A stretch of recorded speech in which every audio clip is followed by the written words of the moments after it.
prend pas en compte surtout que l'usage des phytos a baissé. Je voudrais rappeler quelques chiffres. Selon les dernières données publiées, les ventes des substances les plus toxiques, c'est-à-dire cancérogènes, mutagènes ou reprotoxiques avérées, classées CMR1, se sont littéralement effondrées ces dernières années. On est passé de 6111 tonnes en 2009 et les ventes sont passées à 88 tonnes en 2023. Et c'était les mêmes chiffres qu'avait donné M. Emmanuel Macron au Salon de l'agriculture en 2024 et ces chiffres n'avaient pas été contestés. Donc c'est vrai qu'il y a une multitude d'amendements pour cette séparation de la vente et du conseil, mais prenez déjà en compte le fait de l'effondrement de ces ventes. Je suis obligé de répondre à Madame Laporte parce que ces indicateurs ne sont pas les bons.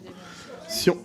Non, mais je vous ai pas interrompu, Madame Laporte. On ne s'interrompt pas. Voilà, merci beaucoup. Et donc, ce qui est important, c'est le NODU, c'est-à-dire l'équivalent, la dose unité utilisée. Quand on a une molécule qui, hier, était utilisée à 3 litres par hectare, et qu'avec la même toxicité, on se retrouve avec des sachets hydrodispersibles de 10 grammes, qu'on met exactement dans la même cuve pour 200 litres, par exemple, de mélange à l'hectare.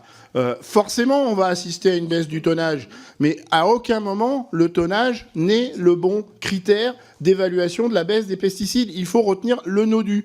Et le NODU, et vous avez à l'écran, c'est en moyenne une augmentation de l'utilisation des pesticides en France de 5% supplémentaires chaque année depuis 2008, où a été lancé le plan Écophyto sur fond de Grenelle de l'environnement, où on devait baisser à l'inverse de 50% l'utilisation des pesticides. Donc utilisons les bons indicateurs et vous verrez que ça ira beaucoup mieux. Merci, Monsieur Bitot.